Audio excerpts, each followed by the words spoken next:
ஆண்டவர் நமக்காக சிலுவையில் அடிபட்டது வெற்றி சிறந்த நாள். ஒரு காலத்தில் நானும் கண்ணீர் விட்டு அழுவது என்று இப்பவும் அழுகிறேன் என்றால் அதை நினைவு கூர்ந்து, ஆனால் இது வெற்றியின் திருநாளாக இருக்கிறது. ஆமென், ஹல்லேலூயா. இன்று நமக்கு தியானத்துக்கு தரப்பட்ட வாசகம் யோவான் 19ஆம் அதிகாரம் 30வது வசனம். இயேசு காடியை வாங்கின பின்பு முடிந்தது என்று சொல்லி தலையை சாத்து ஆவியை ஒப்புவித்தார். ஆமென். முன்னதாக நண்பர் சொன்னார் அந்த வசனம், அதன் பின்பு எல்லாம் முடிந்தது என்று இயேசு அறிந்து வேத வாக்கியம் நிறைவேறத்தக்கதாக தாகமாய் இருக்கிறது என்றார். நீங்கள் பாருங்கள், மனிதனையே மீட்க வந்த தெய்வத்துக்கு தாகத்துக்கு என்ன கொடுத்தார்கள் என்றால் காடியை கொடுத்தார்கள். கிறிஸ்தவம் இப்படித்தான் இருக்கும். இதைத்தான் இன்று ஆண்டவர் உங்களோடு பேசும்படியாய் தேவ ஆவியானவர் என்னுடைய உள்ளத்திலே உணர்த்தி கொண்டிருக்கிறார். யாரை மீட்க வந்தாரோ அவர்களால் அவரை அடித்து சித்திரவதை செய்து அவரை புண்ணாக்கி வேதனையாக்கி அவருடைய நிலைமை கண்ணீர் விட வேண்டிய, மனிதன் நினைத்து கண்ணீர் விட வேண்டிய ஒரு காரியமாய் இருந்ததை நீங்கள் வேதத்திலே பார்க்கலாம். யாவும் முடிந்த பின்பு அவர் அதை உணர்ந்து தன் தந்தைக்கு நன்றி சொல்லுவதற்கு முன்பாய் அவர் உண்மையிலேயே தாகத்துக்கு குடிக்க கேட்டார். காடியை கொடுத்தார்கள்.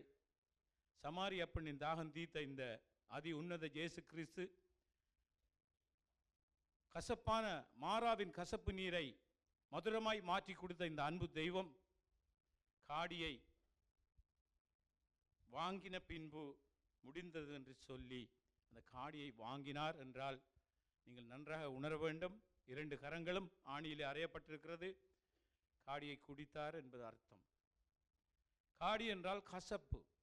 எந்த பொருட்களையும் காடி என்றால் கசப்பு. ஒரு எவ்வளவுக்கு புளிக்க வைக்கிறோமோ அது காடியாக மாறிவிடுகிறது.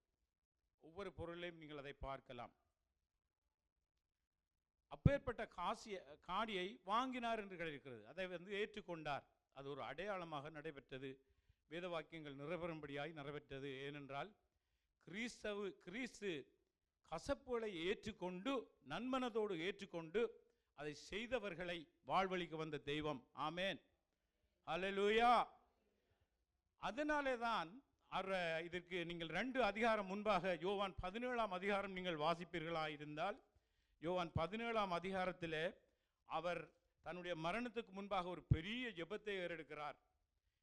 இயேசு இவைகளை சொன்ன பின்பு தம்முடைய கண்களை வானத்துக்கு ஏறெடுத்து, பிதாவே, வேளை வந்தது, நீர் உம்முடைய குமாரனுக்கு தந்தரின யாவருக்கும் அவர் நித்திய ஜீவனை கொடுக்கும் பொருட்டு மாம்சமான யாவர் மேலும் நீர் அவருக்கு அதிகாரம் கொடுத்தபடியே உம்முடைய குமாரன் உம்மை மகிமைப்படுத்தும் படிக்கு நீர் உம்முடைய குமாரனை மகிமைப்படுத்தும் என்று கேட்டுக்கொண்டார்.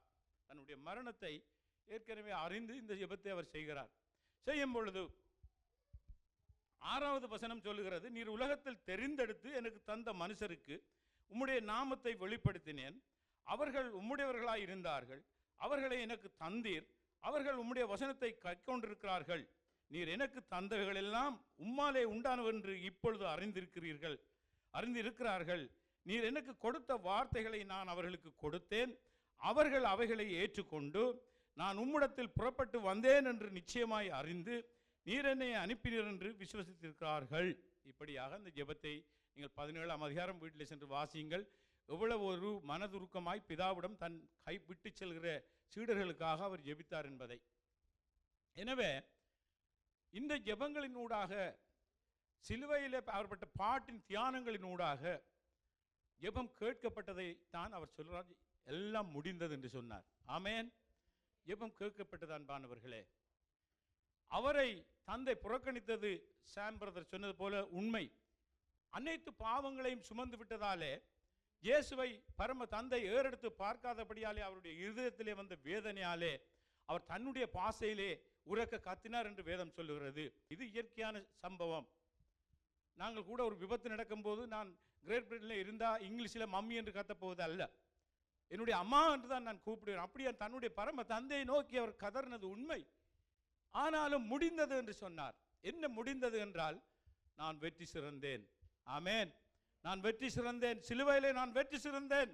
கிறிஸ்தவம் உருவாகும் என்று அவர் அன்றே சொன்னார்.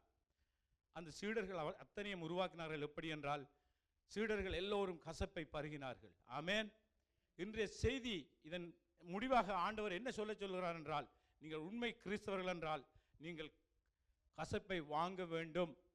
அடுத்ததாய் அதில் என்ன சொல்லுகிறது என்றால் 19ஆம் அதிகாரம் 30வது வசனம், தலையை சாத்து ஆவியை ஒப்பு கொடுத்தார். இந்த கசப்பை நீங்கள் அங்கே ஒப்பு கொடுக்க வேண்டும்.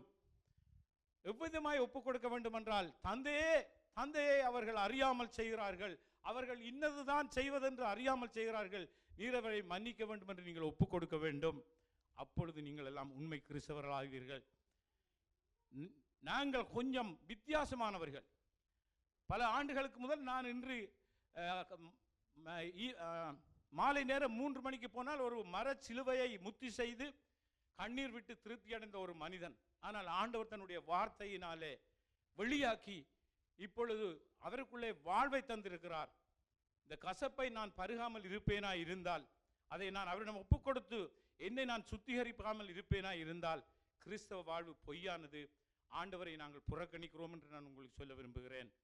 ஒரு காலகட்டத்திலே அப்படியாக கண்ணீர் விடுவது உண்டு. எப்பொழுது உயிர்த்த ஞாயிறு வரும் என்று ஆட்டிறச்சிக்கு ஆயத்தப்படுத்துவதும் உண்டு. உண்மையாகவே தான் சொல்லுகிறேன், மனம் திறந்து நம்புங்கள். ஆனால் இந்த இயேசுவின் வார்த்தை என்னை பக்குவப்படுத்தியது. அதற்காக நான் ஆண்டவருக்கு நன்றி சொல்லுகிறேன். எனவே இன்று இந்த கசப்பை நீங்கள் மறக்காவிட்டால், இருதயத்திலே நீங்கள் வைத்துக் கொள்வீர்களா இருந்தால் நீங்கள் கிறிஸ்தவர்களாக முடியாது. கசப்பை அவர்கள் அறியாமல் செய்வீர்கள் என்று ஒப்பு கொடுப்பீர்களா இருந்தால், கிறிஸ்து உங்களை மாறாவின் கசப்பை மாற்றியது போல் உங்களுடைய இருதயங்களை நன்னீராய் மாற்றுவார். அந்த கசப்பு, என்னுடைய மனைவி ஒரு காரியத்தில் பிழைவிட்டால் என்னால் மன்னிக்க முடியாது. ஏன் முடியாது? நான் என்ற ஆணவம், என்னுடைய அகங்காரம், என்னுடைய விட்டுக்கூடாத ஆணாதிக்கம் கொண்ட தன்மைகள், அப்படி அநேக பெண்கள் தன்னுடைய கணவனுடைய பிள்ளையை மன்னிக்க முடியாது. ஆனால் கேட்டால் நாங்கள் கிறிஸ்தவர்கள், நாங்கள் ரட்சிக்கப்பட்டவர்கள் என்று எங்களுடைய வாயாலே அறிக்கையிடுகிறோம். ஒருபோதும் இல்லை.